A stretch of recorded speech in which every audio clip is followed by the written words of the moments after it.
Aujourd'hui dans le Bitcoin, hier j'ai comparé la taille des dauphins avec la taille des thons. J'ai dit que les dauphins c'est plus grand que les thons et il y a Bart Simpson dans les commentaires, vu qu'hier on a fait un joli Bart Simpson sur le chart, sur le graphique. Il m'a envoyé cette vidéo là. Et ici on voit, voilà, on voit un thon qui fait 15 feet, non 18 feet, ce qui correspond à 5 mètres. 5 mètres c'est gigantesque, alors si c'est vrai il est gigantesque ce thon. J'ai comparé avec les dauphins. Voilà les dauphins ici. Alors un dauphin, c'est genre voilà, grand dauphin de 4 mètres.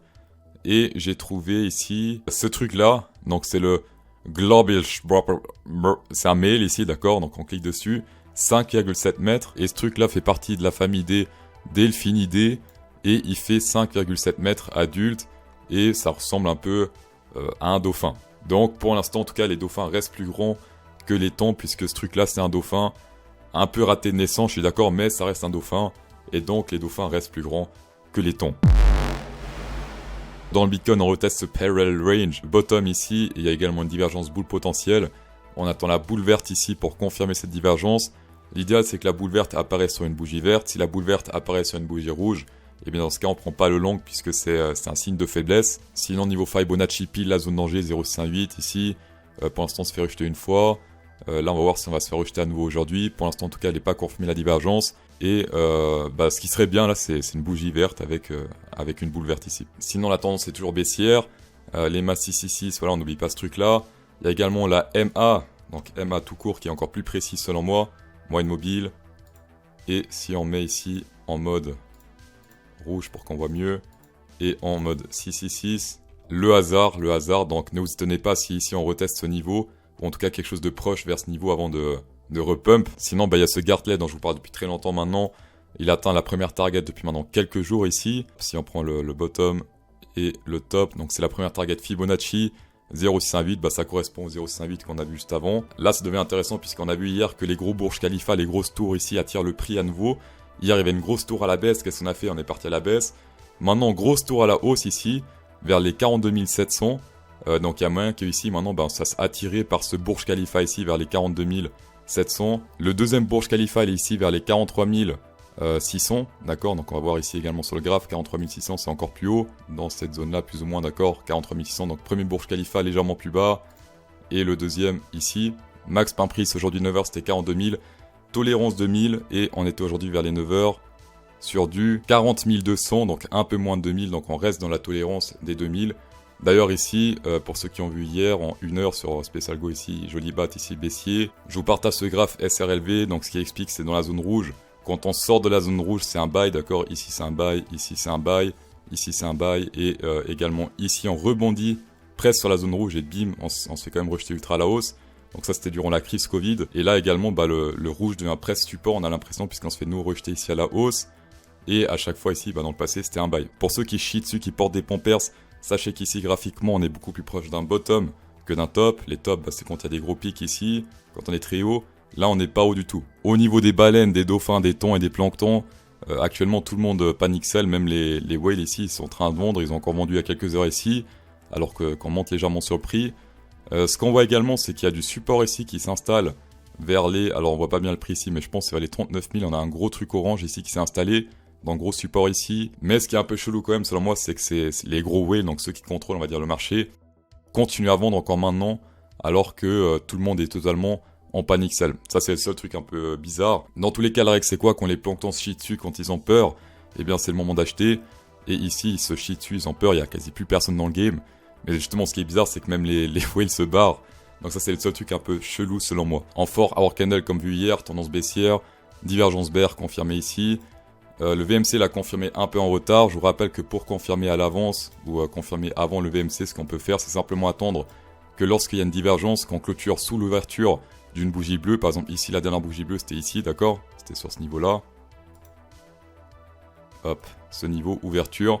Et si on clôture sous cette ouverture-là, eh bien la divergence est confirmée. Et puis on a confirmé en fait sous l'ouverture avec cette bougie-là. Donc pour ceux qui ont shorté, vous avez pu shorter ici, à la clôture de cette bougie là pour ensuite tout rider à la baisse. Également grosse résistance au niveau du Bitcoin price ici.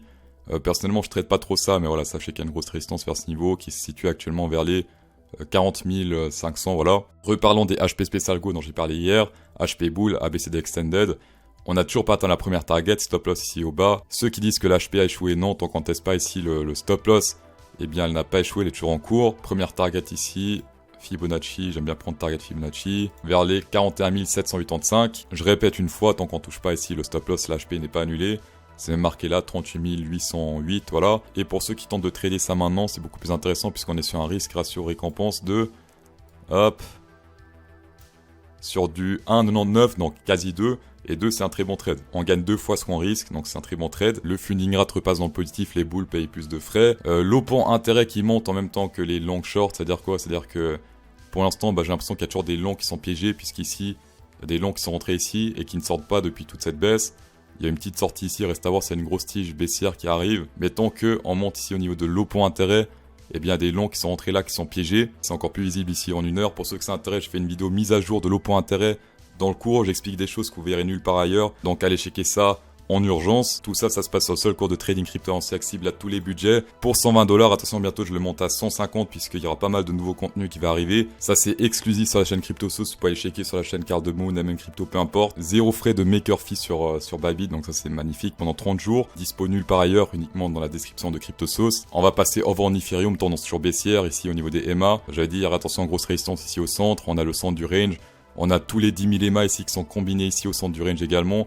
Donc là, ça fait office de grosse résistance. Pour ceux qui tradent avec les HP ici, la première target, Special Go n'est toujours pas atteinte, d'accord? C'est ici vers les 0,58. Hop, donc ça c'est pour les targets Fibonacci vers les 2873. Et également sur le Ethereum ici, divergence boule potentielle au niveau du VMC. Comme d'hab, on attend la confirmation. Ici c'est tout droit, ici ça monte. Niveau Fibonacci, on reteste le 0,5 ici. On se fait rejeter à la hausse, grosse résistance, on reteste 0,5. En 4 ans, on voit également la puissance du EMA 666, le hasard, au niveau du Ethereum, puisqu'ici, on l'a pété à la baisse, il fait office de énorme résistance ici, EMA 666, et hop, on se fait rejeter à nouveau. Donc ici, depuis le 11 avril, on est en tendance baissière, en tout cas en 4 heures, selon la zone du hasard sur Ethereum. Et sinon, sur le Ethereum, niveau HP Special Go, on atteint la première target ici, il y a quelques jours, ou c'était hier, je me souviens plus, enfin bref. Première target pile pour l'atteindre, ça c'est magnifique. Je pense que les shorters Special Go, ils ont tous combiné ici, du coup ça fait dumper le prix, je sais pas. En tout cas c'est très bizarre qu'ici, bim, tout le monde short. Est-ce que ça correspond à un niveau ici? Même pas. Ça, là en tout cas, la target Special Go est très précise. Tendance Ethereum contre le Bitcoin, toujours haussière, donc pour l'instant c'est toujours haussier en 4 heures. Attention, par contre en jourly, on a des points de faiblesse, et même en 4 heures ici, si hop, on met ça, on a un ABCD Extended dans la première target et ici. Vers les 0,7, en tout cas c'est beaucoup plus bas et puis on n'a pas encore atteint. Donc ça j'ai déjà dit hier, attention à ceux qui hold du Ethereum sur du moyen terme. Ce qui risque de se passer ici, c'est pas très bon pour le Ethereum. D'ailleurs souvent le Ethereum et le Bitcoin sont corrélés. Quand le Ethereum se pète la gueule, souvent le Bitcoin aussi et inversement. Souvent quand on sait pas trop bien, quand c'est pas très clair sur le Bitcoin, des fois c'est un peu plus clair sur le Ethereum et inversement. Sur le SP500 ici, il tente de retrouver du support en semaine-ly sur les MA 50.